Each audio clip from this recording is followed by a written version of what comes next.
Hello everybody, कैसे हैं आप सब। सिंप्लीफाई लॉ में आप सभी का स्वागत है। आज के इस सेशन में हम स्टडी करने जा रहे हैं लेबर लॉ का एक नया टॉपिक जिसका नाम है डिसेबलमेंट। आज के इस सेशन में हम स्टडी करेंगे कि डिसेबलमेंट किसे कहते हैं, इसकी कंसेप्ट क्या है, काइंड्स ऑफ डिसेबलमेंट क्या है, जिसके अंदर हम टोटल डिसेबलमेंट, पार्शियल डिसेबलमेंट और उनके जो सब डिवीजन हुआ है उन टोटल डिसेबलमेंट और पार्शियल डिसेबलमेंट का, हम उन्हें भी अच्छे से स्टडी करने वाले हैं। तो इसीलिए आप सबसे रिक्वेस्ट है कि आप आखिर तक बने रहिएगा और जो भी इस चैनल पे नए हैं उनसे भी रिक्वेस्ट है कि प्लीज़ आप इस चैनल को सब्सक्राइब कर दीजिएगा, बेल आइकन प्रेस करना ना भूलें ताकि मेरे वीडियोज़ की नोटिफिकेशन सबसे पहले आप तक पहुँच सके। चलिए बिना टाइम वेस्ट किए शुरू करते हैं हमारा आज का ये session, disablement and kinds of disablement. Okay तो देखिए, concept of disablement, the concept of disablement is relevant under both the employees compensation act to claim compensation and the employees state insurance act to claim the disablement benefit। यानी disablement की जो concept है, ये जो term है, ये हमें employees compensation act में भी दिखाई पड़ेगा और एम्प्लॉयज़ स्टेट इंश्योरेंस एक्ट में भी दिखाई पड़ेगा। एम्प्लॉयज़ कंपनसेशन एक्ट में भी कंपनसेशन लेने के लिए इस टर्म को यूज़ किया जाता है और एम्प्लॉयज़ स्टेट इंश्योरेंस एक्ट में भी जब डिसेबलमेंट आ जाता है तो वहाँ पे डिसेबलमेंट बेनिफिट क्लेम करने के लिए यहाँ पे एम्प्लॉई स्टेट इंश्योरेंस एक्ट में भी हम क्लेम कर सकते हैं। But it is to be noted that the term disablement has not been defined specifically under both the act. यानी इस जो डिसेबलमेंट की जो टर्म है, इस टर्म को ना ही एम्प्लॉई स्टेट कंपनसेशन एक्ट में डिफाइन किया गया है प्रॉपर्ली और ना ही एम्प्लॉई स्टेट इंश्योरेंस एक्ट में एक्सप्रेसली डिफाइन किया गया है। The employees compensation act provides for partial and total disablement while the employees state insurance act provides for permanent total and permanent partial and temporary disablement। Okay जो expression है disablement, इसे क्यों कहा जाता है या किस चीज़ को डिसेबलमेंट कहते हैं, तो ये है loss of capacity to work और टू मूव। डिसेबल होना, डिसेबलमेंट मतलब डिसेबल होना किसी चीज़ को करने से, किसी काम को करने से या मूव करने से डिसेबल हो जाना, right. Disablement which reduces the earning capacity of an employee। Disablement जो है ये क्या करता है, जो एम्प्लॉई है उसकी अर्निंग कैपेसिटी यानी उसकी जो अर्न करने की कैपेसिटी है वो जब केपेबल था, जब अच्छे से ठीक ठाक था, उसकी जो किसी तरह की फिजिकल इंजरी नहीं हुई थी, वो क्या कर सकता था, अच्छे से कमा सकता था पैसे। लेकिन डिसेबलमेंट आने की वजह से क्या हो गई, उसकी जो अर्निंग कैपेसिटी है वो कम हो गई, रिड्यूस हो गई। Injury cause to an employee by an accident resulting in the loss of earning capacity is technically called disablement. यानी एम्प्लॉई को इस तरह की इंजरी होना एक्सीडेंट से जिसकी वजह से उसकी जो अर्न करने की कैपेसिटी है वो लॉस हो जाए या रिड्यूस हो जाए, उसे हम कहेंगे डिसेबलमेंट। ठीक है, आगे देखिए। एम्प्लॉयज़ कंपनसेशन एक्ट 1923, इसका जो मेन ऑब्जेक्टिव है behind the implementation of employee compensation act is to provide payment by employers to employees at their dependants the form of compensation for any loss or injury suffered by employees in an accident or injuries causing either death or disablement of a person arising out of or during the employment। यानी कि employee compensation act का main objective यही है इसके implementation के पीछे का कि एम्प्लॉयर ने एम्प्लॉयज़ को पेमेंट देनी है, पेमेंट प्रोवाइड करनी है। यानी कि अगर एम्प्लॉयमेंट के दौरान, एम्प्लॉयमेंट की वजह से या एम्प्लॉयमेंट में अगर किसी तरह की इंजरी हो जाती है जिससे उस एम्प्लॉई को डिसेबलमेंट हो जाती है, यानी वो उस एक्सीडेंट की वजह से इस तरह की इंजरीज उसे सफ़र करनी पड़ रही हैं कि वो अब कमाने के लायक नहीं बचा हुआ है, या जिस तरह से जो चीज़ वो करके कमाता था ना वो अब करने के कैपेबल नहीं बचा है वो, तो यहाँ पे एम्प्लॉयर को, एम्प्लॉय को कंपेंसेशन यहाँ पे देना पड़ेगा। At the time of enactment this act was referred to as the workman compensation act 1923, लेकिन लेटर ऑन इस वर्कमैन कंपेंसेशन एक्ट 1923 को रीनेम करके एम्प्लॉय कंपेंसेशन एक्ट 1923 कर दिया गया ऑन 18 जनवरी 2010। ठीक है, और इसका रीज़न ये है कि that now employees in clerical capacity are also entitled for compensation.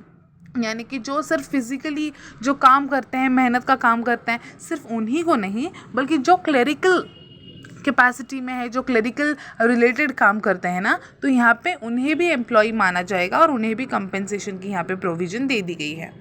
आगे देखिए टाइप्स ऑफ डिसेबलमेंट। तो दो तरह के टाइप्स है हमारे पास इस एक्ट में, total disablement and partial disablement. Total disablement का मतलब होता है पूरी तरह से डिसेबल हो जाना, एंड पार्शियल डिसेबल का मतलब होता है हाफ, यानी आधा, थोड़ा सा, मतलब पूरा नहीं, हाफ पार्शियली जो है डिसेबल हो जाना। देखिए total disablement, it has bin defined in section 2I of the employees compensation act 1923। जो टोटल डिसेबलमेंट है इसे सब डिवाइड कर दिया गया है, temporary total disablement and permanent total disablement. देखिए टेम्पररी टोटल डिसेबलमेंट का मतलब है the earning capacity of an employee is lost for an temporary period.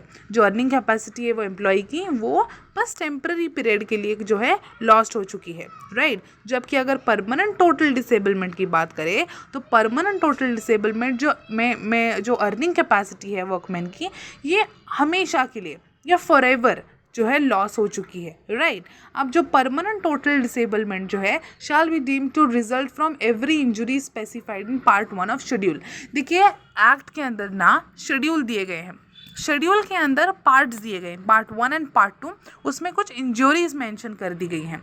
तो यहाँ पे परमानेंट टोटल डिसेबलमेंट में वो इंजरीज आएंगी जो पार्ट 1 ऑफ शेड्यूल में मेंशन्ड है, साथ ही में इसके अंदर पार्ट 2, शेड्यूल 1 के पार्ट 2 में भी जो इंजरीज मेंशन है उसका जो कॉम्बिनेशंस है वो भी यहाँ पे आएगा। फॉर एग्जांपल अगर दो या दो से ज़्यादा इंजरी एक साथ हो जाना, पैर का फ्रैक्चर होना, साथ में हाथ भी टूट जाना, ठीक है, हाथ का फ्रैक्चर होना, हाथ टूट जाना, या साथ में उसके साथ जो अपनी अंगूठी है, जो हमारे थंब ले लीजिए वो चले जाना, या फिर आई साइट लॉस हो जाना, अगर ऐसे 2-3 इंजरीज अगर कंबाइन होके भी आपको किसी तरह की इंजरी होती है तो वो भी यहाँ पे परमानेंट टोटल डिसेबलमेंट में आ जाएगा। यहाँ पे देखिए partial disablement, according to section 2(1)G of employees compensation act, partial disablement को temporary total partial disablement and permanent partial disablement में डिवाइड किया गया है। टेम्पररी पार्शियल डिसेबलमेंट की अगर बात करें तो यहाँ पे जो सिचुएशन है, यहाँ पे जो डिसेबलमेंट की सिचुएशन है वो टेम्पररी नेचर की होती है, और जो अर्निंग कैपेसिटी होती है एम्प्लॉय की वो रिड्यूस हो जाती है उस डिसेबलमेंट की वजह से। लेकिन देखिए in the type of employment in which he was into at the time of accident resultant to disablement, यानी टेम्पररी पार्शियल डिसेबलमेंट में क्या कहा गया है कि एम्प्लॉयमेंट के दौरान जो उस एम्प्लॉयमेंट में जो चीज़ या जो काम वो करता था वो करने के कैपेबल अब वो नहीं बचा है, ठीक है।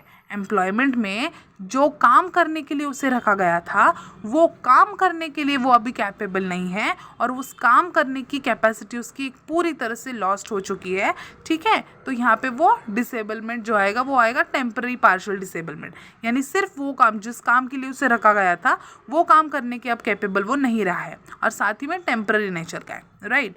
अब यहाँ पे देखिए परमानेंट पार्शियल डिसेबलमेंट, ये परमानेंट नेचर का होता है, और यहाँ पे जो अर्निंग कैपेसिटी होती है एम्प्लॉय की वो रिड्यूस हो जाती है एम्प्लॉय की जो वो उस समय करने के कैपेबल था। देखिए फ़र्क है, ध्यान से समझ लीजिए। हमने जो अभी यहाँ पे टेम्पररी पार्शियल देखा, इसमें हमने देखा कि जो काम करने के लिए उसे रखा गया था वो काम करने के कैपेबल अब वो नहीं रहा है, जबकि परमानेंट पार्शियल डिसेबलमेंट में ये है कि काम मतलब एम्प्लॉयमेंट में जो काम के लिए उसे रखा गया था साथ में उसके अलावा भी और कोई भी दूसरे जो काम है वो करने के भी वो कैपेबल था, अब वो करने के कैपेबल नहीं बचा है, ठीक है। यहाँ पे देखिए the earning capacity of the employee reduces with such disablement in every employee which he was capable of undertaking at the time, मतलब एम्प्लॉयमेंट के दौरान या फिर जब उसके साथ एक्सीडेंट हुआ, इंजरी हुई, उस टाइम पे और भी जो भी एम्प्लॉयमेंट है वो करने के केपेबल था, अंडरटेक कर सकता था वो भी अभी यहाँ पे नहीं कर पा रहा है, उसकी कैपेसिटी जो है वो काम करने की अब ख़त्म हो चुकी है, ठीक है। It has been expressly specified provided that every injury specified in part 2 of schedule 1 shall be deemed to result in the permanent partial disablement, यानी पार्ट 2 ऑफ शेड्यूल 1 में जो इंजुरीज मेंशन की गई हैं बस वही इंजुरीज जो हैं परमानेंट पार्शियल डिसेबलमेंट के अंदर आएंगी। देयर आर 48 इंजुरीज हैं जो कि पार्ट 2 ऑफ शेड्यूल 1 में मेंशन है। जैसे कि आप ले लीजिए लॉस ऑफ वन आई, ठीक है, एक आँख जो है वो नॉर्मल है, दूसरी आँख जो है लॉस्ट हो चुकी है, ठीक है, लॉस ऑफ थंब ले लीजिए। तो यहाँ पे ये जो इंजुरीज मेंशन की गई हैं पार्ट 2 ऑफ शेड्यूल 1 में, यहाँ पे परमानेंट पार्शियल डिसेबलमेंट के अंदर आएंगी। आपका आज का होमवर्क ये रहेगा कि आपको जो है एक्ट में जाना है, एम्प्लॉयज़ कंपेंसेशन एक्ट में जाना है, शेड्यूल देखना है, पार्ट 1 और पार्ट 2 दोनों की इंजुरीज आपको देखनी है कि क्या क्या मेंशन कर दी गई हैं। तो आपको यहाँ पे क्लियर हो जाएगा कि भाई टोटल में क्या आएंगी और यहाँ पे पार्शियल में क्या आएंगी और साथ ही में परमानेंट में क्या आएंगी और क्या जो है हम कह सकते हैं टेम्पररी में क्या आएगी। आपको अच्छे से जब आप पढ़ोगे ना इंजुरीज आपको क्लिक हो जाएगी वो बात, राइट। आगे देखिए, अब हम केस लॉ स्टडी करेंगे। Calcutta electric supply corporation versus HC Das. देखिए यहाँ पे क्या कहा है, no compensation is granted for any physical disability unless there was loss of earning capacity. किसी भी तरह का कंपेंसेशन आपको ग्रांट नहीं किया जाएगा जब तक आपको फिजिकल डिसेबिलिटी नहीं हो जाती, जब तक आपके अर्निंग कैपेसिटी का लॉस नहीं हो जाता। और यहाँ पे ये भी कहा गया है कि it is only in the case of scheduled injury that such loss is presumed. यानी आपको इंजुरी हुई है ये तभी माना जाएगा जब आपकी इंजुरी जो है शेड्यूल में लिस्टेड है, शेड्यूल में मेंशन है। Where the injury is not scheduled injury the loss of earning capacity must be proved. और अगर शेड्यूल में आपकी इंजुरी मेंशन नहीं है, इंक्लूडेड नहीं है, तो आपको आपकी अर्निंग कैपेसिटी सच में लॉस हो चुकी है वो आपको यहाँ पे प्रूव करना पड़ेगा। अंडरस्टैंड। आगे देखिए, general manager GIP Bombay versus Shankar, a railway employee working on a particular job lost one I and 2 teeth in a railway accident. Railway employee था, रेलवे कर्मचारी था, वो अपनी जॉब करते समय उसकी एक आँख चली गई एक्सीडेंट में, रेलवे एक्सीडेंट में एक आँख चली गई और 2 जो दांत थे उसके वो भी चले गए। तो उसे यहाँ पे अनफिट डिक्लेयर कर दिया गया उस पर्टिकुलर जॉब के लिए बाय द मेडिकल ऑफिसर, क्योंकि डिफेक्टिव विजन, ठीक है, एक आँख चली गई तो अच्छे से नहीं चला पाएगा रेलवे, इसलिए उसे अनफिट डिक्लेयर कर दिया गया। लेकिन रेलवे ने यहाँ पे, रेलवे एडमिनिस्ट्रेशन ने उसे दूसरा जॉब जो है वो ऑफ़र किया, लेकिन यहाँ पे इस एम्प्लॉय ने उस ऑफ़र को ठुकरा दिया और क्लेम किया compensation on the basis of total disablement. लेकिन इस केस में ऑनरेबल कोर्ट ने ये हेल्ड किया कि he was entitled to compensation, उसे कंपेंसेशन तो मिलेगा लेकिन not on the basis of total disablement but on the basis of partial disablement. ठीक है, एक आँख चली गई है, 2 दांत चले गए हैं, तो यहाँ पे पार्शियल डिसेबलमेंट के अंदर इसे लिया गया और टोटल डिसेबलमेंट के बेसिस पे कंपेंसेशन नहीं बल्कि पार्शियल डिसेबलमेंट के बेसिस पे कंपेंसेशन यहाँ पे उस एम्प्लॉय को दिया गया। ठीक है, तो ये था हमारा आज का topic, disablement and types of disablement. I hope आपको समझ आया होगा। काफ़ी आसान सी भाषा में आसान करके इस कॉन्सेप्ट को समझाने की कोशिश की है। अगर फिर भी आपको किसी भी तरह का डाउट है, बिना किसी हेजिटेशन के साथ डेफिनेटली आप कमेंट सेक्शन में पूछ सकते हो। मैं आपके डाउट्स क्लियर करने की कोशिश डेफिनेटली करूँगी।